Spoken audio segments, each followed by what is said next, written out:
Harka fuunee shamaa akkam jirtu kabajamoo dhaggeeffattootaaf daawwattoota Keelloo Miidiyaa hunda dura hordoftoota amantaa Musliimaan baga ayyaana Arafaa 1446 nagaan geessan jecha oduun har'a of harkaa qabnu kunooti.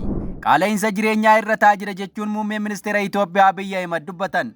Muummeen ministeera Itoophiyaa tibbana miidiyaaf gama TV'n gaaffiif deebii taasisaniin Itoophiyaan guddina waggaa 15 keessatti argaa turte bara kana waggaa tokko keessatti argaa akka jirtu himan.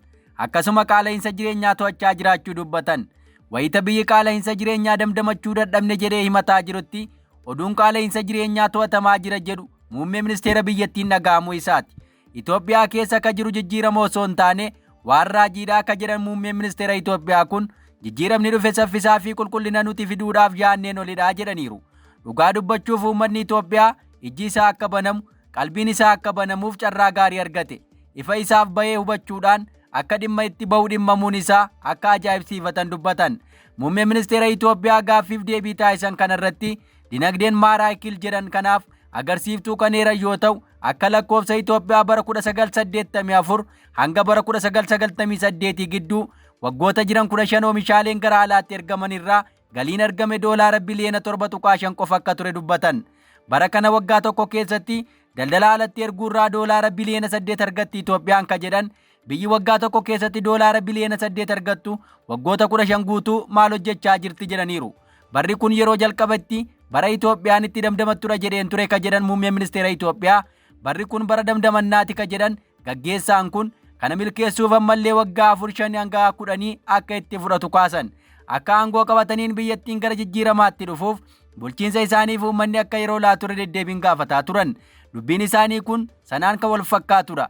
Ammallee hawaasni yeroo dabalataa bulchiinsa PPF kennuu qaba ka jedhu of keessaa qaba.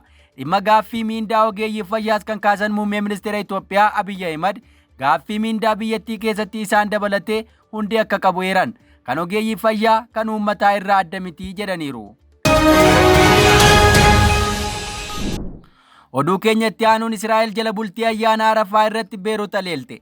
Israa'el Hizboollaan maallaqa Iraan irraa argamuun lafa jalatti diroonii kumootaan oomishaa jira jechuun kamisa galgala jala bultii ayyaana Iid al-Fixrii irratti haleellaa qilleensaa hedduu naannoo kibbaa Beerut irratti raawwatteetti. Haleellaan kun raawwatamuun dura magaalota naannoo kibbaa Beerut hedduu keessaa uummanni akka baqatu akeekkachiisni kennamee ture.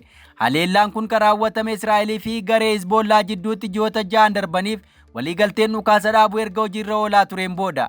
Libaanos haleellaa kana waliigaltee dhukaasa dhaabuu cabsuu jechuun balaaleffatte. Ministeerri muummee Libaanos lagannaa kana cimsee balaaleffannaa jedheera. Keessattuu jala bultii ayyaanaa fi yeroo turistii irratti haleellaa akkanaa raawwachuun itti yaadanii biyya keenya nageenya tasgabbii fi dinagdee ishee irratti raawwatamu akka ta'etti ilaalaa jechuun barreessan. Hizboollaa irraa ammatti yaadni kennameen jiru. Oduu keenya birootiin bulchiinsa Tiraamp jalatti gatiin doolaaraa haalaan adda ta'een gadi bu'aa akka jiru himame. Doonaald Tiraamp erga ji'a amajjii darbe masaraa Waayit Haawusitti deebi'anii waraanni daldalaa labsan yaaddoo hedduu uumuun humni bittaa doolaaraa US gadi bu'aa akka jiru himame. Torbee kana keessa ammentaan gadi bu'ee sharafaa akka yuuroo, yeenii Jaappaanii fi paawundii Ingiliz waliin yoo wal bira qabamu waggoota 3 keessatti isa olaanaa yoo ta'u sochiin indastiriiwwan US ji'oota 3 walitti fufiinsaan gadi bu'eeraa jedhame. Taateen kun ammoo Ameerikaa yeroo biyyoota dinagdee isaanii Ameerikaa waliin walitti hidhata qabu qofaa osoo hin taane dinagdeedhuma idil addunyaa irrattuu dhiibbaa qabaa jedhame. Baankiiwwan investimentii akka Morgan Stanley, JP Morganii fi Goldman Sachs waraana daldalaa Tiraamp labsaniin wal qabatee gatiin doolaaraa kanarraa gadi bu'uu danda'a jechuun tilmaama isaanii ibsu. Xiinxalaan dinagdee Gabriel Siiler kan dhaabbata Meeksikoo keessa jiru keessaa hojjetan tokko akkas jechuun BBCtti dubbatan. Gatiin doolaaraa ka gadi bu'e sababa imaammata dinagdee Tiraamp labsaniini jedhan. Waan kun immoo maqaa gaarii Ameerikaa kamiinudha jechuun dubbatan.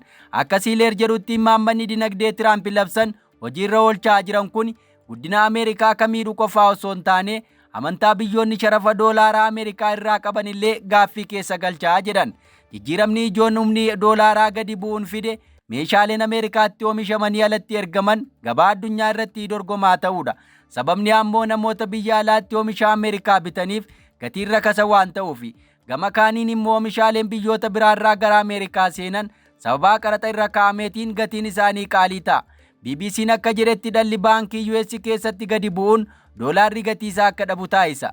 Kun immoo investorotaa fi warra maallaqa isaanii baankii kaa'atan hawwachuu irratti dhiibbaa qaba. Kanaaf gatii doolaaraa dadhabsiisuun maallaqa of eeggannoo federaalaa US ka biyyoota kaanitti baankii giddu galeessaa jedhamuun beekamu dhala gadi aanaa kanaaf jecha rincicaa akka agarsiisu godha. Gatii dhalaa ol kaasuun tooftaawwan ittiin qaala'insi gabaa to'atamu keessaa tokko.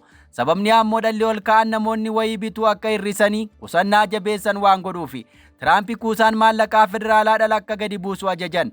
Kallattii hedduudhaan yoo ilaalamu ogeessonni dinagdee hedduun gatiin doolaaraa gadi bu'u kun yaaddessaa akka ta'ee fi amanamummaa doolaaraa US gadi buusa jechuun yaadda'u. Amanamummaan hawaasni addunyaa doolaaraa Ameerikaa irratti qabu kun ifaajjii jaarraa walakkaa yookaan isaa oliitiin ka dhufedha jedhan. Amanamummaan yeroo dheeraa fudhatee argame kun garuu hamma libsuu ijaatti baduu mala jechuun Yuunivarsiitii Kaalifoorniyaatti ogeessa dinagdee ka ta'e Beerii Cheengeriin dubbateera. Waggoota hedduuf bulchiinsi US humni doolaaraa akka cimu jajjabeessaa turan. Humni doolaaraa dadhabuun baasii liqii Ameerikaan fudhattuu gadi buusa. Gama kaaniin biyyoota Ameerikaa waliin hariiroo gaarii hin qabne warra akka Iraan, Raashaa fi Veenzuweelaa irratti dhiibbaa uumuun tumsa. Yeroo Ameerikaa keessatti raafamni dinagdee jirutti illee fedhiin biyyoonni doolaara US'if qaban ammoo cimaa akka ta'es himameera. Xiinxaltoonni garuu bulchiinsi Tiraamp waan kana kallattii biraatiin ilaalaa jedhu. Akka ilaalchi Tiraampitti humni doolaaraa gadi bu'uun Ameerikaa keessatti warraaqsa industirii uumuun yaada deeggartoonni isaanii Ameerikaaf bara warqee fiduu jedhan milkeessuuf gargaara. Siileer akka jedhutti Tiraamp humni doolaaraa akka gadi bu'u ka barbaadaniif humni doolaaraa cimaan meeshaalee alaa gara Ameerikaa galan jajjabeessaa jechuuni. Akka ilaalcha kanaatti humni doolaaraa dadhabsiifamee manufaakcharingii jajjabeessa. Warshaalee keessatti carraa hojii uuma. Alergii guddisa. Waliigalatti hanqina daldalaa alergii biyyattii mudateef furmaata ijoo fida. Egaa dhaggeeffattoota keenya odeeffannoon irraa harkaa qabnu kanan gammaa dhaggeeffattan ture. Qophii keenyaaf waliin turtii gaarii.